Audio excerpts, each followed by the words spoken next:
America ਨੇ ਕਿਹਾ ਜੀ ਅਸੀਂ ਡੀ-ਹਾਈਫਨੇਟ ਕਰਤਾ ਇੰਡੀਆ ਨੂੰ ਪਾਕਿਸਤਾਨ ਨਾਲੋਂ, ਔਰ ਉਹ ਪ੍ਰੋ ਇੰਡੀਆ, ਔਰ ਦੂਸਰਾ ਕਿਉਂਕਿ ਅਮਰੀਕਾ ਨੇ ਤਾਂ 20 ਸਾਲ ਪਹਿਲਾਂ ਰਿਅਲਾਈਜ਼ ਕਰ ਰਿਹਾ ਸੀ ਵੀ ਚਾਈਨਾ ਦਾ ਜਿਹੜਾ ਹੁਣ ਇਕਨੋਮਿਕਲੀ ਔਰ ਦੂਸਰਾ ਜਿਹੜਾ ਉਹ ਰਾਈਜ਼ ਹੋ ਰਿਹਾ। ਹਾਲਾਂ ਇਲਜ਼ਾਮ ਪਾਕਿਸਤਾਨ ਤੇ ਲਾਇਆ ਜਾਂਦਾ ਸੀ ਕਿ ਜੀ ਪਾਕਿਸਤਾਨ ਇਸ ਲਈ ਅਫਗਾਨਿਸਤਾਨ ਦੇ ਮਾਮਲਿਆਂ 'ਚ ਇੰਟਰਫੀਅਰ ਕਰਦਾ ਹੈ ਜਾਂ ਉਹਨੇ ਤਾਲਿਬਾਨ ਖੜੇ ਕੀਤੇ ਨੇ ਜਾਂ ਬਣਾਏ ਨੇ ਕਿਉਂਕਿ ਉਹ ਡੈਪਥ ਚਾਹੁੰਦਾ ਹੈ, ਮਿਲੀਟੈਰਲੀ ਜਿਹਦੇ ਲਈ ਲਫ਼ਜ਼ ਯੂਜ਼ ਕਰਦੇ ਨੇ ਸਟ੍ਰੈਟੇਜਿਕ ਡੈਪਥ। ਭਾਰਤ ਦਾ ਮੌਕਾ ਸੀ ਜਿਹਦੇ 'ਚ ਕਿ ਕੁਰਬਾਨੀਆਂ ਕਰਨ ਲਈ ਜਾਂ ਉਸ ਸਾਰੇ ਲਈ ਬੇਸ ਵੀ ਉਹਨਾਂ ਨੂੰ ਦਿੱਤੇ, ਫੌਜੀ ਅੱਡੇ ਵੀ ਦਿੱਤੇ, ਡਰੋਨ ਵੀ ਉੱਥੋਂ ਉੱਡਦੇ ਰਹੇ, ਔਰ ਜ਼ਾਹਰ ਹੈ ਅਫਗਾਨਿਸਤਾਨ ਲੈਂਡਲੌਕਡ ਕੰਟਰੀ ਹੈ, ਜੇ ਉੱਥੇ ਇਹਨਾਂ ਨੇ ਫੌਜਾਂ ਉਤਾਰੀਆਂ ਕਰਾਚੀ ਤੋਂ, ਦੂਸਰਾ ਸਾਰਾ ਉਹਨਾਂ ਤੱਕ ਸਪਲਾਈ ਵੀ ਉਹਨਾਂ ਤੱਕ ਰਹੀ। ਲੇਕਿਨ ਉਸ ਪੀਰੀਅਡ ਦੇ ਵਿੱਚ ਭਾਰਤ ਜਿਹੜਾ ਹੈ ਉਹ ਆਪਣਾ ਕੰਮ ਕਰਦਾ ਰਿਹਾ। ਪਹਿਲਾਂ ਤਾਂ ਇਹ ਸੀ ਕਿ ਉਹਨਾਂ ਨੇ ਦੇਖਿਆ ਵੀ ਅਸਲੀ ਸਟੇਕ ਹੋਲਡਰ ਤਾਲਿਬਾਨ ਨੇ। ਹੁਣ ਹਾਲਾਂ ਹਕੂਮਤ ਇਹਨਾਂ ਨੇ ਹੀ ਖੜੀ ਕੀਤੀ ਹੋਈ ਸੀ ਅਸ਼ਰਫ ਗਨੀ ਦੀ, ਪਰ ਇਹਨਾਂ ਨੂੰ ਪਤਾ ਸੀ ਅੰਦਰੂਨੀ ਤਾਂ ਇਹ ਨਹੀਂ ਹੈ ਕਿ ਵੀ ਅਮਰੀਕਨ ਇੰਟੈਲੀਜੈਂਸ ਫੇਲ ਹੋ ਗਈ, ਇਵੇਂ ਨਹੀਂ ਹੋਇਆ। ਲੇਕਿਨ ਉਹਨਾਂ ਨੇ ਗਲਤ ਘੋੜੇ ਦੇ ਉੱਤੇ ਜਿਹੜਾ ਔਰ ਕਿਉਂਕਿ ਇੰਡੀਆ ਐਡਵਾਈਜ਼ਰ ਬਣਿਆ ਹੋਇਆ ਸੀ, ਮੇਨਲੀ ਸਾਰੇ ਲਿੰਕ ਤਾਂ ਉੱਥੇ ਹੀ ਸੀ, ਸੋ ਉਹਨਾਂ ਨੇ ਜਦੋਂ ਗੱਲਬਾਤ ਸ਼ੁਰੂ ਕੀਤੀ ਜ਼ਲਮੇ ਖਲੀਲਜ਼ਾਦ ਰਾਹੀਂ ਇੰਡੀਆ ਆਊਟ, ਉਹ ਸਾਰੇ ਦਾ ਹਿੱਸਾ ਹੀ ਨਹੀਂ ਸੀ। ਔਰ ਗੱਲ ਉਹਨਾਂ ਨੇ ਤਾਲਿਬਾਨ ਨਾਲ ਕੀਤੀ ਕਿ ਉਹ ਰੀਅਲ ਸਟੇਕ ਹੋਲਡਰ ਨੇ। ਦਰਸ਼ਕੋ, ਬ੍ਰੇਕ ਤੋਂ ਬਾਅਦ ਤੁਹਾਡਾ ਸਭ ਦਾ ਭਰਪੂਰ ਸਵਾਗਤ ਹੈ। ਵੀਅਰਸ, ਹੁਣ ਆਪਾਂ ਗੱਲਬਾਤ ਕਰਨ ਜਾ ਰਹੇ ਹਾਂ ਭਾਰਤ ਤੇ ਅਫਗਾਨਿਸਤਾਨ ਦੇ ਹਵਾਲੇ ਨਾਲ ਕਿ ਭਾਰਤ ਦੇ ਵਿਦੇਸ਼ ਮੰਤਰੀ ਐਸ ਜੈ ਸ਼ੰਕਰ ਦਾ ਕਹਿਣਾ ਹੈ ਕਿ ਅਫਗਾਨਿਸਤਾਨ ਵਿਚਲੀਆਂ ਘਟਨਾਵਾਂ ਦਾ ਭਾਰਤ ਤੇ ਬਹੁਤ ਡੂੰਘਾ ਅਸਰ ਪੈ ਰਿਹਾ ਔਰ ਪਵੇਗਾ ਵੀ। ਸੋ ਅਫਗਾਨਿਸਤਾਨ ਚੋਂ ਬਾਹਰ ਪੂਰੀ ਤਰ੍ਹਾਂ ਜਿਹੜਾ ਭਾਰਤ ਹੈ ਉਹ ਚੀਕ ਝਾੜਾ ਜਿਹੜਾ ਉਹ ਮਾਰਨ ਜੋਗਾ ਹੀ ਰਹਿ ਗਿਆ। ਸੋ ਇਸ ਬਾਰੇ ਆਪਾਂ ਗੱਲਬਾਤ ਕਰਨ ਜਾ ਰਹੇ ਹਾਂ। ਸੋ ਅਸੀਂ ਚਾਹਾਂਗੇ ਕਿ ਤੁਸੀਂ ਇਸੇ ਤਰ੍ਹਾਂ ਬਣੇ ਰਹਿਣਾ, ਦੇਖਣ ਸੁਣਨੀਆਂ ਲਿਖਣ ਲਈ ਤੁਹਾਡਾ ਸਭ ਦਾ ਬਹੁਤ ਬਹੁਤ ਸ਼ੁਕਰੀਆ ਜੀ। ਰਾਜ ਸਾਹਿਬ, ਕੀ ਕਹਿਣਾ ਚਾਹੋਗੇ? ਦੇਖੋ, ਜਦੋਂ ਕਿਸੇ ਨੂੰ ਯਾਦਗਾਰੀ ਕੁੱਟ ਪੈਂਦੀ ਹੈ ਜੀ ਤੇ ਉਹ ਵਾਕਈ ਭੁੱਲਣੀ ਔਖੀ ਹੁੰਦੀ ਹੈ। ਭਾਰਤ ਦਾ ਜਿਹੜਾ ਤੁਸੀਂ ਕਿਹਾ ਵੀ ਚੀਕ ਝਾੜਾ ਪਾ ਰਿਹਾ ਵੀ ਅਫਗਾਨਿਸਤਾਨ ਚੋਂ ਕੱਢ ਦਿੱਤਾ ਮੱਖਣ ਚੋਂ ਵਾਲ ਵਾਂਗੂ, ਤਾਂ ਉਹਨਾਂ ਦਾ ਚੀਕ ਝਾੜਾ ਸਮਝ ਆ ਸਕਦਾ। ਬਿਲਕੁਲ, ਉਹਨਾਂ ਨਾਲ ਸਾਨੂੰ ਹਮਦਰਦੀ ਹੈ ਕਿ ਵੀ ਇੰਨੀ ਇਨਵੈਸਟਮੈਂਟ 20 ਸਾਲ ਜਿਹੜੀ ਹੈ ਉਹਨਾਂ ਨੇ ਕੀਤੀ। ਉਹਨਾਂ ਦੇ ਆਪਣੇ ਕਹਿਣ ਮੁਤਾਬਕ $3 ਬਿਲੀਅਨ, ਕਿੰਨੇ ਕੌਂਸੂਲੇਟ, ਮੇਰੇ ਖਿਆਲ ਹੈ 70-80 ਕੌਂਸੂਲੇਟ ਉਹਨਾਂ ਨੇ ਐਨ ਇੱਕ ਪਾਸਿਓਂ ਦੂਜੇ ਪਾਸੇ ਤੱਕ ਪਾਕਿਸਤਾਨ ਦੇ ਨਾਲ ਲੱਗਦਾ ਜਿਹੜਾ ਅਫਗਾਨਿਸਤਾਨ ਦਾ ਬਾਰਡਰ ਸੀ ਉਹਦੇ ਲਈ ਖੋਲ੍ਹੇ, ਸਪਾਈਂਗ ਲਈ। ਦੂਜੇ ਵਿਦਨ ਪਾਕਿਸਤਾਨ ਉਹਨਾਂ ਨੇ ਉਸੇ ਹੀ ਅਫਗਾਨਿਸਤਾਨ ਦੇ ਰਾਊਟ ਨੂੰ ਕੁਲਭੂਸ਼ਣ ਯਾਦਵ ਵਰਗੇ ਟੌਪ ਸਪਾਈ ਭੇਜ ਕੇ ਪਾਕਿਸਤਾਨ ਦੇ ਅੰਦਰ ਕੀ ਕਰਵਾਇਆ। ਔਰ ਉਹਨਾਂ ਨੂੰ ਇਹ ਲੱਗਦਾ ਸੀ ਕਿ ਵੀ ਇਹ ਜਿਹੜੀ ਅਸੀਂ, ਔਰ ਇਹ ਕੋਈ ਨਵਾਂ ਨਹੀਂ ਹੈ, ਉਹਨਾਂ ਦੇ ਜਿਹੜੇ ਪਹਿਲੇ ਜਰਨੈਲ ਜਿਹੜੇ ਨੇ ਹੁਣ ਤਾਂ ਨਰਵਾਣੇ ਜਾਂ ਰਾਵਤ ਜਾਂ ਉਹਨਾਂ ਦੇ ਨਾਲ ਸਾਰਾ ਕੁਝ ਵੱਜਦਾ, ਪਰ ਇਹ ਬਹੁਤ ਪਹਿਲਾਂ ਜਨਰਲ ਦੀਪਕ ਔਰ ਇੱਕ ਬਿਕਰਮ ਸਿੰਘ ਔਰ ਉਹਨਾਂ ਦੇ ਜ਼ਮਾਨਿਆਂ ਤੋਂ, ਸਭ ਤੋਂ ਪਹਿਲਾਂ ਅੱਜ ਤੋਂ ਲਗਭਗ ਉਸੇ ਜ਼ਮਾਨੇ 'ਚ ਜਦੋਂ ਕਿ 9/11 ਸ਼ੁਰੂ ਹੁੰਦਾ, ਉਸ ਤੋਂ ਇੱਕਦਮ ਬਾਅਦ ਇਹਨਾਂ ਦੇ ਫੌਜੀ ਜਰਨੈਲਾਂ ਦਾ ਇਹ ਆਉਣਾ ਸ਼ੁਰੂ ਹੋ ਗਿਆ ਸੀ ਕਿ we are capable of fighting 2 front war. ਕਿਉਂਕਿ ਉਹ ਇਸ ਸ਼ੋਰਟੀ ਨਾਲ, ਇੱਕ ਤਾਂ ਉਦੋਂ ਅਜੇ ਚਾਈਨਾ ਨੇ ਇਹਨਾਂ ਨੂੰ ਆਪਣੀਆਂ ਅੱਖਾਂ ਨਹੀਂ ਸੀ ਦਿਖਾਈਆਂ, ਇਹ ਸਮਝਦੇ ਸੀ ਕਿ ਵੀ ਦੇਖੋ, ਔਰ ਇਹ ਕਿਉਂਕਿ ਰੁਝਾਨ ਅਮਰੀਕਾ ਵੱਲ ਤਾਂ ਚੱਲ ਹੀ ਰਿਹਾ ਸੀ ਕਿਉਂਕਿ ਉਹ ਤਾਂ ਮਨਮੋਹਨ ਸਿੰਘ ਦੀ ਸਰਕਾਰ ਦੇ ਪਹੁੰਚਣ ਤੱਕ ਇੰਡੋ US ਨਿਊਕਲੀਅਰ ਟੀਟੀ ਵੀ ਹੋ ਗਈ। ਸੋ ਜ਼ਾਹਰ ਹੈ ਅਮਰੀਕਾ ਨੇ ਕਿਹਾ ਜੀ ਅਸੀਂ ਡੀ-ਹਾਈਫਨੇਟ ਕਰਤਾ ਇੰਡੀਆ ਨੂੰ ਪਾਕਿਸਤਾਨ ਨਾਲੋਂ, ਔਰ ਉਹ ਪ੍ਰੋ ਇੰਡੀਆ, ਔਰ ਦੂਸਰਾ ਕਿਉਂਕਿ ਅਮਰੀਕਾ ਨੇ ਤਾਂ 20 ਸਾਲ ਪਹਿਲਾਂ ਰਿਅਲਾਈਜ਼ ਕਰ ਰਿਹਾ ਸੀ ਵੀ ਚਾਈਨਾ ਦਾ ਜਿਹੜਾ ਹੁਣ ਇਕਨੋਮਿਕਲੀ ਔਰ ਦੂਸਰਾ ਜਿਹੜਾ ਉਹ ਰਾਈਜ਼ ਹੋ ਰਿਹਾ। ਲੇਕਿਨ ਇਹ ਇੰਨੇ ਕੁ ਬਿਫਰ ਗਏ ਜਾਂ ਇਹਨਾਂ ਨੂੰ ਲੱਗਾ ਕਿ ਵੀ ਪਾਕਿਸਤਾਨ ਨੂੰ ਤਾਂ ਅਸੀਂ ਘੇਰ ਲਿਆ ਦੂਸਰੇ ਪਾਸਿਓਂ। ਹਾਲਾਂ ਇਲਜ਼ਾਮ ਪਾਕਿਸਤਾਨ ਤੇ ਲਾਇਆ ਜਾਂਦਾ ਸੀ ਕਿ ਜੀ ਪਾਕਿਸਤਾਨ ਇਸ ਲਈ ਅਫਗਾਨਿਸਤਾਨ ਦੇ ਮਾਮਲਿਆਂ 'ਚ ਇੰਟਰਫੀਅਰ ਕਰਦਾ ਹੈ ਜਾਂ ਉਹਨੇ ਤਾਲਿਬਾਨ ਖੜੇ ਕੀਤੇ ਨੇ ਜਾਂ ਬਣਾਏ ਨੇ ਕਿਉਂਕਿ ਉਹ ਡੈਪਥ ਚਾਹੁੰਦਾ ਹੈ, ਮਿਲੀਟੈਰਲੀ ਜਿਹਦੇ ਲਈ ਲਫ਼ਜ਼ ਯੂਜ਼ ਕਰਦੇ ਨੇ ਸਟ੍ਰੈਟੇਜਿਕ ਡੈਪਥ, ਕਿ ਜੀ ਉਹਨੂੰ ਇਹ ਲੱਗਦਾ ਹੈ ਕਿ ਵੀ ਉਹਦਾ ਤਾਂ ਸਾਰਾ 200 ਮੀਲ 'ਚ ਮੁੱਕ ਜਾਂਦਾ ਹੈ ਸਾਰਾ ਬਾਰਡਰ, ਔਰ ਸਟ੍ਰੈਟੇਜਿਕ ਡੈਪਥ ਦੇ ਥੱਲੇ ਤਾਂ ਕਿ ਉਹ ਲੌਂਗ ਟਰਮ ਇੰਡੀਆ ਦੇ ਨਾਲ ਲੜਨ ਦੇ ਲਈ ਤਿਆਰ ਹੀ ਰਹੇ। ਹਾਲਾਂਕਿ ਇਸ ਦੇ ਉਲਟ ਇਨਵੈਸਟਮੈਂਟ ਤਾਂ ਚਲੋ ਪਾਕਿਸਤਾਨ ਤਾਂ ਉਹਦਾ ਬਾਰਡਰ ਲੱਗਦਾ, ਉਹ ਤਾਂ ਕੰਸਰਨ ਸੀ, ਅਮਰੀਕਾ ਦਾ ਕੰਸਰਨ ਸੋਵੀਅਤ ਯੂਨੀਅਨ ਨੂੰ ਹਰਾਉਣਾ ਸੀ, ਇਸ ਲਈ ਅਮਰੀਕਾ ਉੱਥੇ ਗਿਆ। ਇਹਦੇ ਬਾਰੇ ਤਾਂ ਕੋਈ ਦੋ ਰਾਵਾਂ ਨਹੀਂ ਨੇ। ਜਿਹੜੇ ਮੁਜਾਹਿਦੀਨ ਬਣਾਏ America, Pakistan, American CIA, Pakistan ਦੀ ISI, ਇਹ ਔਰ ਉਸ ਸਾਰੇ ਤੋਂ ਬਾਅਦ ਜਦੋਂ ਤੱਕ ਸੋਵੀਅਤ ਯੂਨੀਅਨ ਟੁੱਟਿਆ, ਅਮਰੀਕਾ ਐਬੈਂਡਨ ਕਰਕੇ ਆ ਗਿਆ, ਉਹ ਫਿਰ ਜਿੰਨਾ ਕੁ ਕੂੜਾ ਕਰਕਟ ਇਹ ਖਿਲਾਰ ਕੇ ਆਏ ਸੀ, ਸਿਵਲ ਵਾਰ ਵੱਲ ਚਲਾਈ ਗਈ ਗੱਲ। 1996 ਤੱਕ ਪਹੁੰਚਦੇ ਆ, ਮਦਰਸਿਆਂ ਚੋਂ ਨਿਕਲੇ ਤਾਲਿਬਾਨ ਆ ਗਏ, ਔਰ ਇਸ ਸਾਰੇ ਦੇ ਚਲਦੇ ਆ ਪਾਕਿਸਤਾਨ ਨੇ ਉਸ ਦਾ ਬਰੰਟ ਵੀ ਸਹਿ। ਔਰ ਜਦੋਂ 9/11 ਹੋਇਆ ਉਸ ਤੋਂ ਬਾਅਦ ਉਹਦਾ ਬਲੇਮ ਵੀ ਆ ਗਿਆ ਕਿ either you are with us ਔਰ ਅਗੇਂਸਟ ਅਸ। ਔਰ ਉਹ ਭਾਰਤ ਦਾ ਮੌਕਾ ਸੀ ਜਿਹਦੇ 'ਚ ਕਿ ਕੁਰਬਾਨੀਆਂ ਕਰਨ ਲਈ ਜਾਂ ਉਸ ਸਾਰੇ ਲਈ ਬੇਸ ਵੀ ਉਹਨਾਂ ਨੂੰ ਦਿੱਤੇ, ਫੌਜੀ ਅੱਡੇ ਵੀ ਦਿੱਤੇ, ਡਰੋਨ ਵੀ ਉੱਥੋਂ ਉੱਡਦੇ ਰਹੇ। ਔਰ ਜ਼ਾਹਰ ਹੈ ਅਫਗਾਨਿਸਤਾਨ ਲੈਂਡ ਲੌਕਡ ਕੰਟਰੀ ਹੈ, ਜੇ ਉੱਥੇ ਇਹਨਾਂ ਨੇ ਫੌਜਾਂ ਉਤਾਰੀਆਂ ਕਰਾਚੀ ਤੋਂ, ਦੂਸਰਾ ਸਾਰਾ ਉਹਨਾਂ ਤੱਕ ਸਪਲਾਈ ਵੀ ਉਹਨਾਂ ਤੱਕ ਰਹੀ। ਲੇਕਿਨ ਉਸ ਪੀਰੀਅਡ ਦੇ ਵਿੱਚ ਭਾਰਤ ਜਿਹੜਾ ਹੈ ਉਹ ਆਪਣਾ ਕੰਮ ਕਰਦਾ ਰਿਹਾ। ਉਹਨੇ ਟੋਟਲੀ ਜਿਹੜਾ ਟੇਕ ਓਵਰ ਕਰਕੇ ਉਹ ਸਾਰੇ ਏਰੀਏ ਨੂੰ ਉਸ ਦੇ ਵਿੱਚ ਕਿਉਂਕਿ ਜਿਹੜੀਆਂ ਹਕੂਮਤਾਂ ਉੱਥੇ ਖੜੀਆਂ ਕੀਤੀਆਂ, ਜਿਹੜੀਆਂ ਜ਼ਾਹਰ ਹੈ ਹੁਣ ਤਾਂ ਸਾਰੇ ਹੀ ਕਹਿ ਰਹੇ ਨੇ ਜੀ ਕਿ ਵੀ ਜੇ ਤੁਸੀਂ ਕਰਪਟ ਰਜੀਮ ਖੜੇ ਕਰੋਗੇ, ਜਿਵੇਂ ਅਮਰੀਕਾ ਨੇ ਵਿਤਨਾਮ ਦੇ ਹਵਾਲੇ ਨਾਲ ਜਾਂ ਕੰਬੋਡੀਆ ਜਾਂ ਦੂਸਰੀਆਂ ਥਾਵਾਂ ਤੇ ਵੀ ਦੇਖਣ ਚਾਹੁੰਦਾ ਵੀ ਕਿਉਂ ਫੇਲ ਹੋਇਆ ਵੀ ਕਰਪਸ਼ਨ, ਉਹ ਹੁਣ ਤੁਸੀਂ ਸਾਰਿਆਂ ਦਾ ਹੀ ਹਾਮਿਦ ਕਰਜ਼ਾਈ ਦੇ ਜ਼ਮਾਨੇ ਤੋਂ ਅਸ਼ਰਫ ਗਨੀ ਤੱਕ ਦੇਖ ਲਓ ਕਿ ਅਮਰੀਕਾ ਨੇ ਵੀ 3 ਟ੍ਰਿਲੀਅਨ ਖਰਚਿਆ, ਕਿੱਥੇ ਗਏ ਪੈਸੇ? ਉਹ ਜਾਂ ਇਹਨਾਂ ਦੇ ਠੇਕੇਦਾਰ ਖਾ ਗਏ ਜਾਂ ਉਹ ਖਾ ਗਏ। ਪਰ ਮੁੱਕਦੀ ਗੱਲ ਉਸ ਸਾਰੇ ਚੋਂ ਫਾਇਦਾ ਚੱਕਿਆ ਭਾਰਤ ਨੇ, ਪਾਕਿਸਤਾਨ ਨੂੰ ਡੀਸਟੈਬਲਾਈਜ਼। ਔਰ ਇਹ ਜਦੋਂ ਇਹਨਾਂ ਦੇ ਜਨਰਲਸ ਨੇ ਕਿਉਂਕਿ ਡਿਫਰੈਂਟ ਜਨਰਲ ਜਿਹੜੇ chief of the army staff ਰਹੇ, ਉਹ ਬੜੀ ਖੁੱਲ੍ਹ ਕੇ ਜਿਹੜੀ ਹੈ 2 ਪ੍ਰੋਂਗ ਵਾਰ ਦੀ ਗੱਲ ਕਰਦੇ ਸੀ ਕਿ ਜੀ India is capable of handling that. ਕਿਉਂਕਿ ਉਹਨਾਂ ਨੂੰ ਇਹ ਸੀ ਕਿ ਪਾਕਿਸਤਾਨ ਨੂੰ ਤਾਂ ਅਸੀਂ ਘੇਰ ਲਿਆ, ਤੇ ਚਾਈਨਾ ਬਾਰੇ ਉਹਨਾਂ ਦਾ ਵੈਸੇ ਗਲਤਫਹਿਮੀ ਸੀ। ਉਹਨਾਂ ਨੂੰ ਲੱਗਦਾ ਸੀ ਕਿ ਵੀ ਅਸੀਂ ਹੁਣ ਇੰਨਾ ਕੁ ਬਣ ਗਏ ਆ, ਸਾਡੇ ਕੋਲ ਆ ਗਿਆ ਉਹ ਆ ਗਿਆ। ਹਾਲਾਂ ਦੋਨਾਂ ਦੇ ਮਾਮਲੇ 'ਚ ਸਾਹਮਣੇ ਆਇਆ ਕਿ ਜੇ ਇਕੱਲੇ ਪਾਕਿਸਤਾਨ ਦੇ ਨਾਲ ਪਾਲਾ ਪਿਆ, ਜਦੋਂ ਇਹਨਾਂ ਨੇ ਬਾਲਾਕੋਟ ਦੀ ਦਿਲਵਦੀ ਕੀਤੀ ਤੇ ਮਿੰਟ 1.5 ਮਿੰਟ ਦੀ ਡੌਗ ਫਾਈਟ 'ਚ ਇਹਨਾਂ ਦੀ ਏਅਰਫੋਰਸ ਜੇਲ੍ਹ 'ਚ ਹੋ ਗਈ। ਮਿਗ ਤਾਂ ਇਹਨਾਂ ਦੇ ਪਹਿਲਾਂ ਹੀ ਜਲੂਸ ਨਿਕਲਿਆ ਹੋਇਆ, ਉਹ ਤਾਂ ਪਹਿਲੀਆਂ ਵਾਰਸ ਵੇਲੇ ਹੀ ਸਾਹਮਣੇ ਆ ਗਿਆ ਸੀ।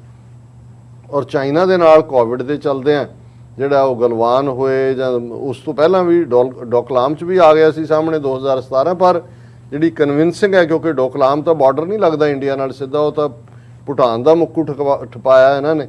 ਲੇਕਿਨ ਇੱਥੇ ਇਹ ਗੱਲ ਸਾਹਮਣੇ ਆਈ ਵੀ ਇਹਨਾਂ ਦੇ ਪੱਲੇ ਕੁਛ ਨਹੀਂ। ਜਿਉਂ ਹੀ 15 ਅਗਸਤ 2021 ਨੂੰ ਫਾਲ ਆਫ ਕਾਬਲ ਹੋਇਆ, ਇਹ ਇਕੱਲਾ ਫਾਲ ਆਫ ਕਾਬਲ ਨਹੀਂ ਹੋਇਆ, ਭਾਰਤ ਵੀ ਮਾਊਂਟ ਐਵਰੈਸਟ ਤੋਂ ਜਿਹੜਾ ਹੈ ਉਹ ਇੰਡੀਅਨ ਓਸ਼ਨ ਦੇ ਵਿੱਚ ਡਿੱਗਿਆ। ਕਿਉਂਕਿ ਉਦੋਂ ਤੱਕ ਇੰਨੀ ਉਹਨਾਂ ਨੂੰ ਲੱਗਦਾ ਸੀ ਕਿ ਵੀ ਕੋਈ ਹਾਲਾਂ ਇੰਡੀਕੇਸ਼ਨ ਜਿਹੜਾ ਹੁਣ ਵੀ ਹੈ, ਜਦੋਂ ਅਸੀਂ ਚੀਕ ਝਾੜਾ ਕਹਿੰਦੇ ਹਾਂ, ਇਹ ਟਰੰਪ ਐਡਮਿਨਿਸਟ੍ਰੇਸ਼ਨ ਜੋ ਮਰਜ਼ੀ ਅਸੀਂ ਉਸ ਪੀਰੀਅਡ ਬਾਰੇ ਕਹੀਏ ਨੈਗੇਟਿਵ, ਉਹਦੇ 'ਚ ਕੋਈ ਸ਼ੱਕ ਨਹੀਂ ਹੈ ਕਿ ਨੈਗੇਟਿਵ ਗੱਲਾਂ ਨੇ। ਲੇਕਿਨ ਟਰੰਪ ਨੇ 2 ਗੱਲਾਂ ਜਿਹੜੀਆਂ ਨੇ ਪੋਲੀਟੀਕਲ ਵਿਜ਼ਡਮ ਜਿਹੜੀ ਉਹਨੇ ਦਿਖਾਈ ਉਸ ਪਹਿਲਾ ਤਾਂ ਇਹ ਸੀ ਕਿ ਉਹਨਾਂ ਨੇ ਦੇਖਿਆ ਵੀ ਅਸਲੀ ਸਟੇਕ ਹੋਲਡਰ ਤਾਲਿਬਾਨ ਨੇ। ਹੁਣ ਹਾਲਾਂ ਹਕੂਮਤ ਇਹਨਾਂ ਨੇ ਖੜੀ ਕੀਤੀ ਹੋਈ ਸੀ ਅਸ਼ਰਫ ਗਨੀ ਦੀ, ਪਰ ਇਹਨਾਂ ਨੂੰ ਪਤਾ ਸੀ ਅੰਦਰੂਨੀ ਤਾਂ ਇਹ ਨਹੀਂ ਹੈ ਕਿ ਵੀ ਅਮਰੀਕਨ ਇੰਟੈਲੀਜੈਂਸ ਫੇਲ ਹੋ ਗਈ, ਇਵੇਂ ਨਹੀਂ ਹੋਇਆ, ਉਹਨਾਂ ਨੂੰ ਪਤਾ ਸੀ। ਲੇਕਿਨ ਉਹਨਾਂ ਨੇ ਗਲਤ ਘੋੜੇ ਦੇ ਉੱਤੇ ਜਿਹੜਾ, ਔਰ ਕਿਉਂਕਿ ਇੰਡੀਆ ਐਡਵਾਈਜ਼ਰ ਬਣਿਆ ਹੋਇਆ ਸੀ, ਮੇਨਲੀ ਸਾਰੇ ਲਿੰਕ ਤਾਂ ਉੱਥੇ ਹੀ ਸੀ। ਸੋ ਉਹਨਾਂ ਨੇ ਜਦੋਂ ਗੱਲਬਾਤ ਸ਼ੁਰੂ ਕੀਤੀ ਜ਼ਲਮੇ ਖਲੀਲਜ਼ਾਦ ਰਾਹੀਂ, ਇੰਡੀਆ ਆਊਟ, ਉਸ ਸਾਰੇ ਦਾ ਹਿੱਸਾ ਹੀ ਨਹੀਂ ਸੀ। ਔਰ ਗੱਲ ਉਹਨਾਂ ਨੇ ਤਾਲਿਬਾਨ ਨਾਲ ਕੀਤੀ ਕਿ ਉਹ ਰੀਅਲ ਸਟੇਕ ਹੋਲਡਰ ਨੇ। ਹੁਣ ਇਹਨਾਂ ਦਾ ਚੀਕ ਝਾੜਾ ਉਦੋਂ ਤੋਂ ਹੀ ਸ਼ੁਰੂ ਹੋ ਗਿਆ ਕਿ ਵੀ ਇਹ ਮਾਈ ਫਰੈਂਡ ਵੀ ਕਹਿੰਦਾ ਹੈ। ਗੱਲਬਾਤ ਦੋਹਾ 'ਚ ਹੋਈ, ਤਹਿਰਾਨ 'ਚ ਹੋਈ, ਮਾਸਕੋ ਦੇ ਵਿੱਚ ਹੋਈ, ਔਰ ਇੱਕ ਅੱਧੀ ਹੋਰ ਟਰਕੀ ਦੇ ਵਿੱਚ ਹੋਈ, ਇਸਤਾਨਬੁਲ ਦੇ ਵਿੱਚ। ਭਾਰਤ ਦਾ ਕਿਤੇ ਨਾਮੋ ਨਿਸ਼ਾਨ ਨਹੀਂ। ਔਰ ਤਾਲਿਬਾਨ ਨੇ ਵੀ ਇਹ ਕਿਹਾ ਇਹ ਤਾਂ ਬਾਹਰ ਹੋਣਗੇ।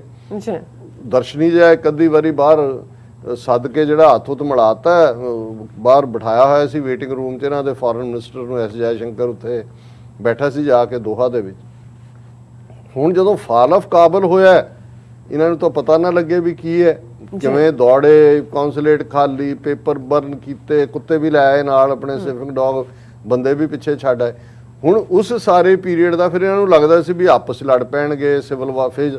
ਪੰਜਸ਼ੀਰ ਵੈਲੀ ਦੇ ਹਵਾਲੇ ਨਾਲ ਉਹ ਸਲੇ ਔਰ ਉਹ ਅਬਦੁੱਲੇ ਦਾ ਛੋਕਰਾ ਜਿਹੜਾ ਹੁਣ ਉੱਥੇ ਮੇਰੇ ਖਿਆਲ ਆ ਕੇ ਫਰਾਂਸ ਬੈਠਾ ਕਿ ਕਿੱਥੇ ਬੈਠਾ, ਇੱਕ ਤਾਜ਼ਕਿਸਤਾਨ 'ਚ ਬੈਠਾ, ਉਹ ਸਾਰਾ ਕੁਝ ਫੇਲ ਹੋਇਆ। ਹੁਣ ਇਹਨਾਂ ਨੂੰ ਲੱਗਦਾ ਸੀ ਕਿ ਵੀ ਆਪਸ ਲੜ ਪੈਣਗੇ। ਜਿਵੇਂ ਇਹਨਾਂ ਦੇ ਤੁਸੀਂ ਮੀਡੀਆ ਦੇਖੋ, ਫਿਰ ਤੁਹਾਨੂੰ ਅੰਦਾਜ਼ਾ ਹੁੰਦਾ ਹੈ ਕਿ ਵੀ ਇਹ ਜਿਹੜਾ ਬੰਦਾ ਡਿੱਗਿਆ ਹੁੰਦਾ ਉਹ ਖਾਬ 'ਚ ਦੇਖ ਰਿਹਾ ਹੁੰਦਾ ਕਿ ਵੀ ਇਹ ਮੈਂ ਸਵੇਰੇ ਉੱਠਾਂ ਤੇ ਮੇਰਾ ਦੁਸ਼ਮਣ ਮਰਿਆ ਹੋਇਆ। ਸੋ ਇਹਨਾਂ ਦਾ ਹਾਲ ਹੈ। ਹੁਣ ਉਹ ਸਾਰੀਆਂ ਸਿਚੁਏਸ਼ਨਸ ਜਿਹੜੀਆਂ ਨੇ ਉਹ ਬਦਲ ਗਈਆਂ। ਇਹਦੇ 'ਚ ਕੋਈ ਸ਼ੱਕ ਨਹੀਂ ਹੈ ਕਿ ਤਾਲਿਬਾਨ ਦੇ ਉੱਤੇ ਔਰ ਇਹੀ ਕਾਰਨ ਅਜੇ ਤੱਕ ਕਿਸੇ ਹਕੂਮਤ ਨੇ ਇਨਕਲੂਡਿੰਗ ਪਾਕਿਸਤਾਨ ਜਾਂ ਚਾਈਨਾ ਉਹਨਾਂ ਨੇ ਰੈਕਗਨਾਈਜ਼ ਨਹੀਂ ਕੀਤਾ ਹੈ। ਉਹਨਾਂ ਤੇ ਦਬਾਅ ਵੀ ਬਣਾ ਰਹੇ ਨੇ ਕੁਝ ਚੀਜ਼ਾਂ, ਪਰ law and order under control ਹੈ। ਕਾਬਲ ਦੇ ਵਿੱਚ ਜਿਹੜੇ ਆ ਉਹਨਾਂ ਦਾ, ਔਰ ਹੁਣ ਤਾਂ ਉਹਨਾਂ ਦਾ 에ਅਰਪੋਰਟ ਵੀ ਫੰਕਸ਼ਨਲ ਹੈ, ਉਹਨਾਂ ਦੇ ਲਾਗਲੇ ਮੁਲਕਾਂ ਤੋਂ ਫਲਾਈਟਸ ਆ ਰਹੀਆਂ ਨੇ, ਔਰ ਈਵਨ ਜਿਹੜਾ ਇੰਡੀਆ ਨੇ ਵੀ ਬੈਕਡੋਰ ਚੈਨਲ ਉਹਨਾਂ ਨਾਲ ਇੱਕ ਪਾਸੇ ਖੋਲ੍ਹਿਆ ਹੋਇਆ ਹੈ। ਔਰ ਜਿਹੜੀ ਉਹਨਾਂ ਦੀ ਤਾਲਿਬਾਨ ਦੇ ਕੰਟਰੋਲ ਵਾਲੀ ਸੀਏ ਹੈ, ਉਹਨਾਂ ਨੇ ਇੰਡੀਆ ਦੀ ਸਿਵਲ ਐਵੀਏਸ਼ਨ ਅਥਾਰਟੀ, ਉਹਨਾਂ ਨੇ ਇੰਡੀਅਨ ਐਵੀਏਸ਼ਨ ਰੈਗੂਲੇਟਰ ਅਥਾਰਟੀ ਨੂੰ ਲਿਖਿਆ ਕਿ ਭਾਈ ਤੋਂ ਆਪਣੀਆਂ ਭੇਜੋ ਹੁਣ commercial flights, airports are functioning. Kandahar ਦਾ ਤਾਂ ਪਹਿਲਾਂ ਹੀ ਕੰਮ ਕਰਦਾ ਸੀ, ਮਜ਼ਾਰ ਸ਼ਰੀਫ 에ਅਰਪੋਰਟ ਵੀ, ਕਾਬਲ ਤੇ ਵੀ ਫਲਾਈਟਸ ਆ ਜਾ ਰਹੀਆਂ ਨੇ। ਸੋ ਇਹ ਪਾਰਟ ਵੀ ਇਹਨਾਂ ਦਾ ਜਿਹੜਾ ਪਾਰਟ ਹੈ ਉਹ ਨਹੀਂ ਹੈ। ਔਰ ਇਹ ਜਿਹੜਾ ਇਸੇ ਤਰ੍ਹਾਂ ਪਾਕਿਸਤਾਨ ਬੇਸ਼ੱਕ ਸਿੱਧੇ ਤੌਰ ਤੇ ਰੈਕਗਨਾਈਜ਼ ਨਹੀਂ ਕੀਤਾ, ਲੇਕਿਨ ਜਿਵੇਂ ਇਮਰਾਨ ਖਾਨ ਹੋਰਾਂ ਦੀ UN ਦੇ ਵਿੱਚ ਪ੍ਰੈਜੈਂਟੇਸ਼ਨ ਵੀ ਸੀ, ਔਰ ਹੁਣ ਵੀ Pakistan wants European union to revise Afghan monitoring plan. ਉਹ ਐਡਵੋਕੇਸੀ ਤਾਂ ਕਰ ਰਹੇ ਨੇ, ਉਹ ਕੋਈ ਹਕੂਮਤ ਤਾਂ ਨਹੀਂ ਉਹਨਾਂ ਦੀ ਚਲਾ ਰਹੇ। ਉਹਨਾਂ ਨੇ ਕਿਹਾ ਕਿ ਬਈ ਇਹ ਜਿਹੜਾ ਇੰਪਰੂਵਮੈਂਟ ਕਰੋ, ਨੈਗੋਸ਼ੀਏਸ਼ਨ ਕਰੋ। Even China NATO officials discuss Afghanistan regional tensions.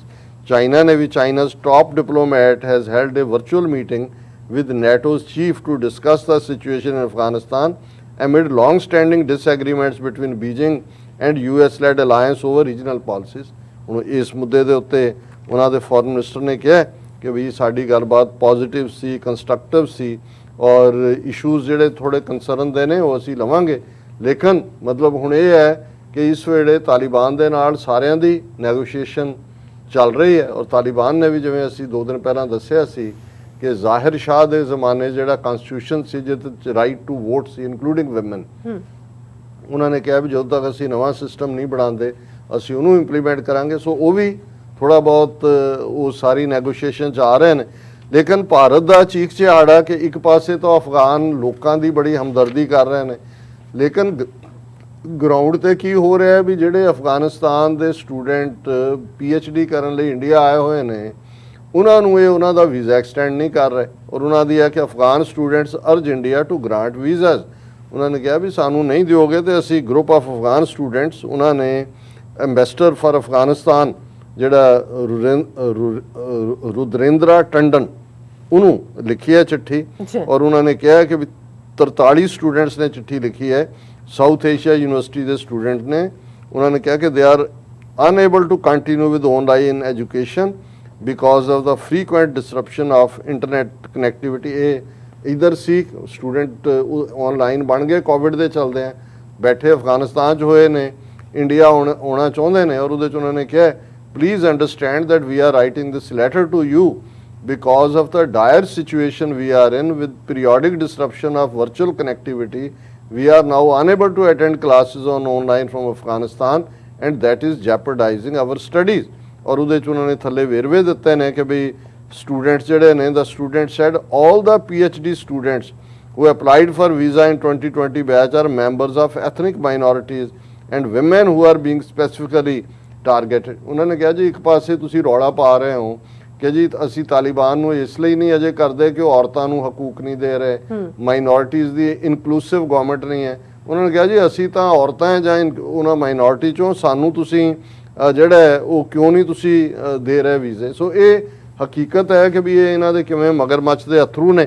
ਔਰ ਦੂਸਰੇ ਪਾਸੇ ਜਿਹੜਾ ਇਹਨਾਂ ਦਾ ਚੀਕ ਚਿਹਾੜ ਹੈ ਉਹ ਨਜ਼ਰ ਆ ਰਿਹਾ। ਇੱਕ US India strategic partnership forum ਹੈ ਦਿੱਲੀ ਦੇ ਵਿੱਚ, ਉਸ ਦੀ ਕਾਨਫਰੰਸ ਹੁੰਦੀ ਹੈ, ਉਹਦੇ 'ਚ S ਜੈ ਸ਼ੰਕਰ ਜਿਹੜੇ ਨੇ ਉਹਨੂੰ ਐਡਰੈਸ ਕਰਦੇ ਨੇ।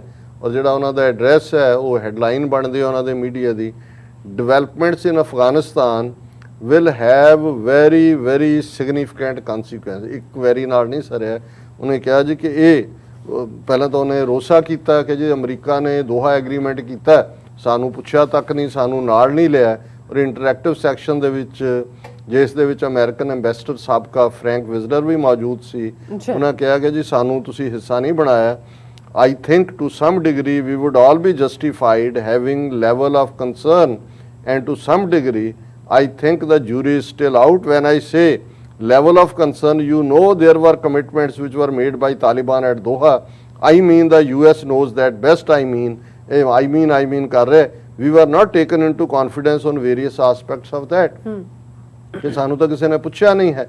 ਔਰ ਇਸ ਸਾਰੇ ਦੇ ਚਲਦੇ ਉਹ ਕਹਿ ਰਿਹਾ ਕਿ ਭਾਈ ਅਸੀਂ ਤਾਂ ਦੋਹਾ 'ਚ ਡੀਲ ਹੋਈ ਔਰ ਉਸ ਸਾਰੇ ਤੋਂ ਬਾਅਦ ਜਿਹੜਾ ਇਹ ਨਜ਼ਰ ਆ ਰਿਹਾ ਹੈ ਕਿ ਕੀ ਕੰਸਰਨ ਜਿਹੜੇ ਨੇ ਉਹ ਅਸੀਂ have very significant consequences ਨੇ for all of us and we are so close to the region ਕਿ ਜੋ ਕਾਬਲ 'ਚ ਹੋ ਰਿਹਾ ਹੈ ਉਸ ਦਾ ਪ੍ਰਭਾਵ ਸਾਡੇ ਤੇ ਪਏਗਾ ਔਰ ਅਸੀਂ ਜਿਹੜੇ ਐਂਟਾਇਰ ਇੰਟਰਨੈਸ਼ਨਲ ਕਮਿਟੀ ਪ੍ਰਭਾਵਿਤ ਮਤਲਬ ਇਹਨੂੰ ਇਹ ਕਹਿੰਦੇ ਨੇ ਕਿ ਭਾਈ ਇਹਨਾਂ ਨੂੰ ਪਤਾ ਨਹੀਂ ਲੱਗ ਰਿਹਾ। ਇੱਕ ਤਾਂ ਜਦੋਂ ਚੀਖ ਚਿਹਾੜਾ ਹੁੰਦਾ ਹੈ ਨਾ, ਪਰ ਚੀਖ ਚਿਹਾੜੇ 'ਚ ਵੀ ਇਹਨਾਂ ਨੂੰ ਲੱਗਦਾ ਹੈ ਕਿ ਵੀ ਕੋਈ ਰਾਹ ਤਾਂ ਨਜ਼ਰ ਆਉਂਦਾ ਨਹੀਂ ਹੈ। ਕੋਈ ਜਿਹੜਾ ਜਦੋਂ ਕੋਈ ਰੋ ਰਿਹਾ ਹੁੰਦਾ ਕਿ ਵਾਰੀ ਰੋਂਦਾ ਬੰਦਾ ਇਸ ਲਈ ਕਿ ਕੋਲ ਖਲੋ ਕੇ ਕੋਈ ਹਮਦਰਦੀ ਕਰੇ, ਕੋਈ ਕਹਿ ਕੇ ਨਾ ਨਾ ਨਾ ਕਾਕਾ ਨਾ ਰੋ, ਕੋਈ ਨਹੀਂ ਅਸੀਂ ਤੇਰੇ ਨਾਲ ਹੈ। ਨਾਲ ਕਿਵੇਂ ਹੋਣਾ ਸੀ, ਅਮਰੀਕਾ ਨੇ ਵੀ ਦੌੜਾਤਾ ਕੁਆਡ ਚੋਂ ਵੀ ਬਾਹਰ, ਜਿਹੜਾ ਉਹ ਕੁਆਡ ਨੂੰ ਐ ਬਣਾਤਾ ਜਿਵੇਂ ਮਿੱਠਾ ਦਹੀਂ ਹੁੰਦਾ ਵੀ ਸਾਰਿਆਂ ਨੂੰ ਖਵਾ ਕੇ ਤੋਰਤਾ। ਯੂਕੇ ਨੇ ਇਹਨਾਂ ਦੀ ਜਿਹੜੀ ਕੋਵਿਡ ਸ਼ੀਲਡ ਵੈਕਸੀਨ ਹੀ ਰੈਕਗਨਾਈਜ਼ ਨਹੀਂ ਕੀਤੀ, ਉਹਦੇ ਨਾਲ ਵੀ ਕਰ ਰਹੇ ਸੀ, ਟਿਟ ਫॉर ਟੈਟ ਕਰ ਰਹੇ। ਚਾਈਨਾ ਰੋਜ਼ ਚਪੇੜ ਇੱਕ ਮਾਰ ਦਿੰਦਾ ਹੈ, ਉੱਤਰਾਖੰਡ 'ਚ ਵੀ ਆ ਵੜੇ ਉਹ 2 ਦਿਨ ਪਹਿਲਾਂ ਅਸੀਂ ਜ਼ਿਕਰ ਕੀਤਾ ਔਰ ਇਹਨਾਂ ਦਾ ਪੁਲ ਢਾਹ ਕੇ ਚਲੇ ਗਏ, ਕਹਿੰਦੇ ਵੀ ਬੱਚੂ ਹੈਗੇ ਆ। ਸੋ ਇਸ ਸਾਰੇ ਚੋਂ ਅਸੀਂ ਦੇਖਦੇ ਹਾਂ ਵੀ ਇਹਨਾਂ ਦਾ ਟੋਟਲ ਕਲੈਪਸ ਫੋਰਨ ਪਾਲਿਸੀ ਦਾ ਫਰਮ ਐਵਰੀ ਐਂਗਲ, ਔਰ ਇਹਨਾਂ ਦੀ ਇਕਨੋਮੀ ਵੀ ਟੁਵਰਡਸ ਕਲੈਪਸ ਜਾ ਰਹੀ ਹੈ। ਇਹ ਅਸੀਂ ਫਿਰ ਕਿਸੇ ਦਿਨ ਡਿਸਕਸ ਕਰਾਂਗੇ। ਜੀ ਡਾਕਟਰ ਸਾਹਿਬ ਤੁਹਾਡਾ ਬਹੁਤ ਬਹੁਤ ਸ਼ੁਕਰੀਆ। ਸੋ ਅਥਲੇ ਨੇ ਬ੍ਰੇਕ ਵਿਊਅਰਸ ਤੁਸੀਂ ਸਾਨੂੰ ਇਸੇ ਤਰ੍ਹਾਂ ਹੀ ਬਣੇ ਰਹਿਣਾ। ਮਿਲਦੇ ਹਾਂ ਛੋਟੇ ਜਿਹੇ ਬ੍ਰੇਕ ਤੋਂ ਬਾਅਦ।